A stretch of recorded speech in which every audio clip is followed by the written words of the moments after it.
Okay. What better way to live a life of service than to be a happiness coach? Our speaker, our speaker today can truly attest to the joy of living in service to others, as her life has been a catalog of great works, including being a happiness coach. And she even coordinates her wardrobe in her lifestyle, in that she is always dressed in happy, bright colors. She raises the vibration of every place she goes with every message she delivers. Reverend Barb Ryan is among the most popular messengers on Ocean Unity's YouTube channel, and we are always pleased to host her once again today. Please welcome Reverend Barb Ryan. Thank you so much. Thank you, Lucy. Wow, that was a great introduction. And hello to the Ocean Unity community. I hope to be, I'll be speaking there again the very end of the year, and maybe by then I'll be there in person. But I love the way that Phil has helped to set up this hybrid version of I get to see all of you, you get to see me. It's almost like being there. So much gratitude to Phil. Even I know he was already recognized, but I just want to say that again, because all of these are examples of acts of service. And that's what we're talking about, And how to serve is to love. How love loves serving. Love loves service. That's why the prayer went out to the divine love being working through us, speaking through us as a way of serving all of us. And when Lucy said that some of my work is about raising the vibration, a friend of mine, Miche Miner, has taken the quote, you've all probably heard the quote that says, a rising tide lifts all boats, right? She says, a rising vibe lifts all folks. And I just want to quote that today, right? A rising vibe, as we raise our vibration, as we raise our loving connection, our joyful connection with each other, we all get uplifted. And that's just so important to recognize and to realize. And part of what I'm going to be talking about is the way that acts of service are part of the language of love languages. Some of us really like to receive someone doing something kind for us. And some of us just love doing kind things, doing wonderful things for others. The combination of that is called reciprocity. We're all receiving. And even the person who gives, they're receiving the joy of service, the joy of giving. It's not a matter of, oh, geez, so-and-so asked me to pick her up some groceries while I'm at the store. That's not very fun. But if we say, I get to do that, I get to pick up groceries and drop them off for somebody, or I get to ask her and say, hey, I'm going to the store. Do you need anything? Just the asking, just the offering, even if the answer is no, raises that vibration. Someone's seen, someone is heard, someone is noticed, someone is offered, and someone is offering. And then they are seen, they are heard, they are noticed. And with reciprocity, it continues going around. I do have a quote that I wanted to read. It's from somebody named Amani Albair, Albair. And I got it off a page about Rumi quotes, and so it's similar to a Rumi quote, but not from Rumi. Excuse me. And this quote, you'll see what it has to do with service in just a moment. But it says, when someone allows you to know about their pain and talk about it, take your shoes off. It is a holy place. It is a holy, sanctified place because they are opening up to their vulnerability and showing you their pain, their worries, their concerns, their woundedness. and be humble, be kind when someone shows you their vulnerability. I added to the quote, so when you look it up, you'll see a little bit of my words in there too. But the idea being, what a holy gift for someone to say, I am in pain today. I would like if you would do this for me today. This is harder for me to do today. I don't feel like driving today. Could you give me a ride to Ocean Unity? Can we stop at the store on the way home so I can pick up a few things? You'll go to the store, you'll go in for me, and I can just wait in the car. Wow. Thank you. Thank you for hearing me and seeing me. You know that I want to go in and pick up my own stuff. Thank you. Thank you for hearing me. Thank you for seeing me. So those are just some examples of acts of service that both people get something from, not just the person who is receiving, but to know with reciprocity, everybody receives. And what we are receiving is divine love flowing through us. We get to be that hollow reed that opens up and says, bring it on, let it flow through me. I am the vessel. I today can be here and do this for you. And each of us gets to say that some days. Other days, we get to be the one asking. Sometimes both things happen on the same day. And as we look at these acts of service, one of the easiest ways that many of us have heard of and know about is simply random acts of kindness. We are going along and we notice something a little out of place. We notice something that needs our help. We notice some trash that needs to be picked up. We notice a parking meter that might need some change. That hardly happens anymore because people use their cards. But we just notice a way that we can easily give. We notice when we can open a door for someone. I've been really surprised lately when I'm using my walker, I use one sometimes, or when I'm with my daughter who's in a wheelchair, that even public buildings have doors that pull open, of course, so people can get out during a fire, but they won't have a button that you push that opens it. So there I am with a walker trying to also open the door and get in, or with my daughter in her wheelchair trying to open a door and get in. And of course, somebody inside or outside notices the moment we approach and does a random act of kindness and opens the door and holds it for us. And if not, we manage. Sometimes we manage till somebody comes along and opens the door. But those random acts of kindness are about being in the present moment, noticing what's happening around us, noticing how we can leave it better than we found it, even if that it we're doing is walking down the street.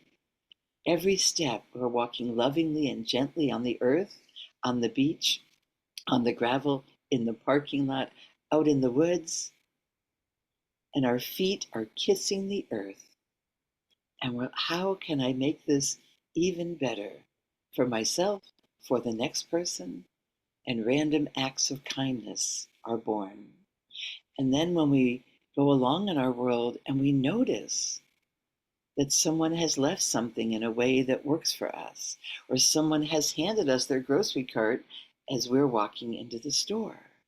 Someone lets us have the parking space that they just pulled out of, that everything can be seen as random acts of kindness, maybe even intentional acts of kindness.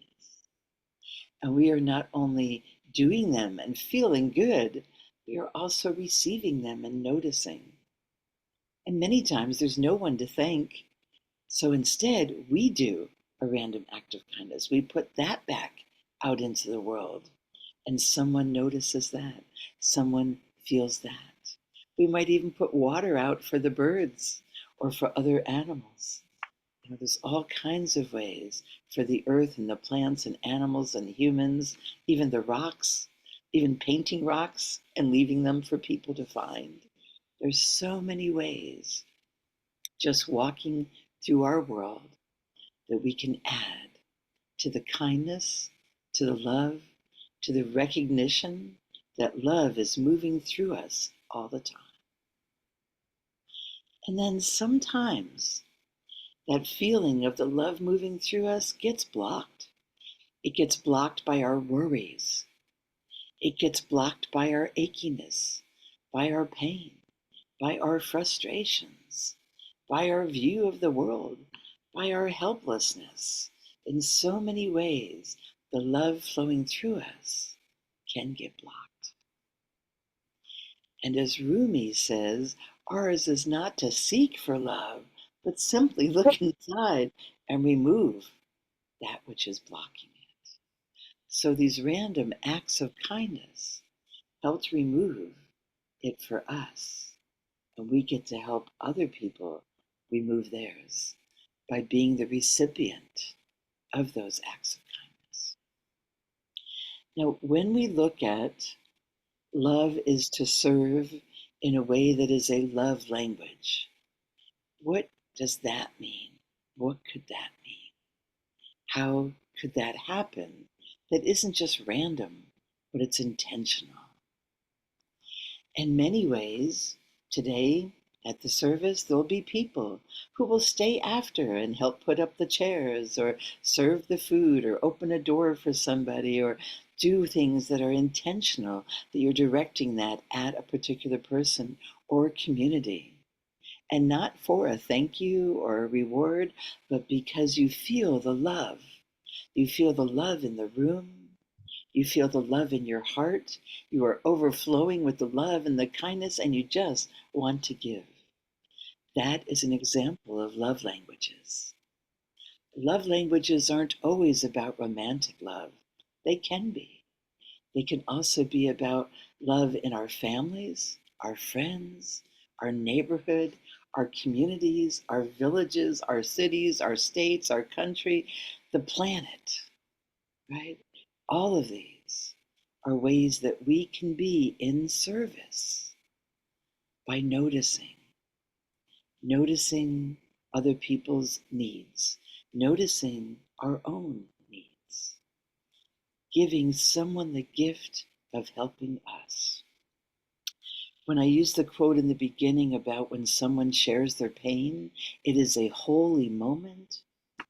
When we feel safe enough to share our pain with another person, especially if we have a request for them, if we can ask them something and they can say yes or no, but it becomes so clear that I'm having a hard time with my arm today. Could you carry this to my car for me? Right? And the person's like, oh, that's easy. I can do that. Or, well, my arm's kind of, or my leg is kind of hurting, but I'm sure that we can ask this next person and they will help. I will help you find someone who can help you. And I'll hold the door for them. We're a whole community of helpers. And when Mr. Rogers talks about his mom said, look for the helpers, the other side of that is be the helpers. And the other side of that is receive the help. So the reciprocity is looking for the helpers, looking for ways we can help, looking for ways we can be of service. And a very interesting part of this that most people don't think of is that the act of service as a means of expressing love also means saying no. Saying no sometimes. No, I can't do that right now. I can't bring you to the airport tomorrow morning because I've got a previous commitment.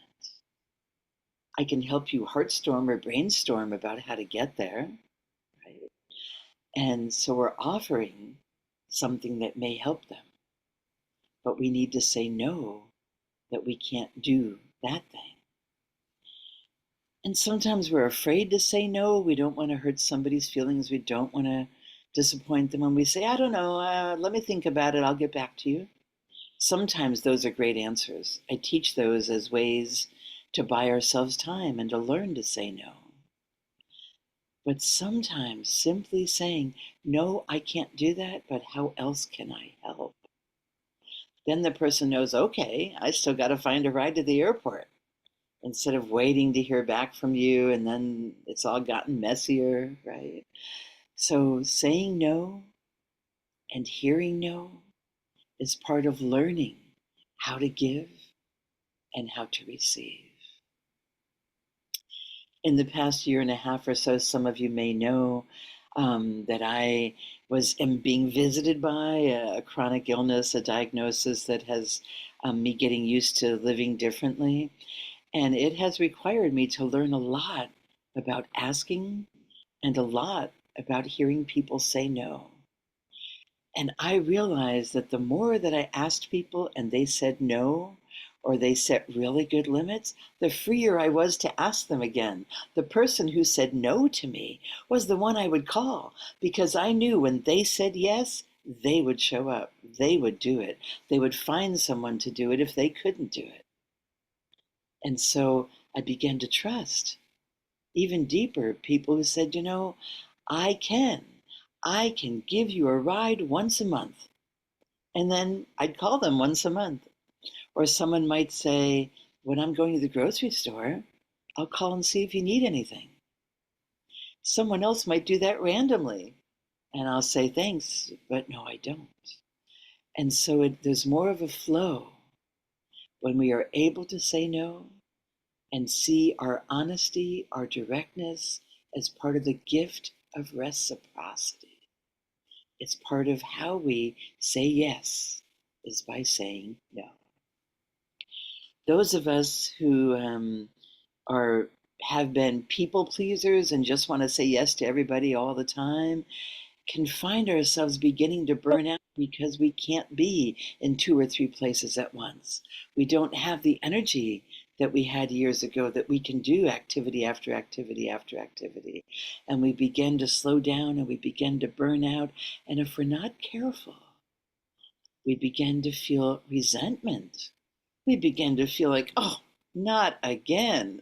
When we started out going, oh, yay, yay, I'm being asked. I'm being asked to serve. I get to do this. So as soon as we feel that shift, like not I get to do this, but I have to do this, it's better to say no, or not right now, or in 2 days I can. Take care of yourself so that you can do more when you choose. When I pay attention to my body and I do less and I rest more, I have so much more to give that I can depend on, that I can say yes to, that people can depend on me saying yes to. I'm here this morning because I said yes, and I knew that it would be so fulfilling and so wonderful for me and hopefully for many of you. But if I didn't take care of myself, and if all day yesterday I was yesing everybody I knew about everything and then thinking of things I could do for everybody else, I might have been a little burnout today. I might have still shown up to do it, but I might not have been in my full expression of divine love flowing through me. I might have created a block somehow, not purposefully, and you all would have forgiven me had you noticed.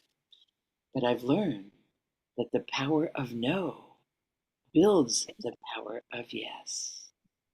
So when somebody who is very vulnerable asks you to do something and you weigh it out and you just can't in that moment, you can't get up at 5 or 4 in the morning and drive them to the airport, it's okay to say no. They will learn how to hear the no.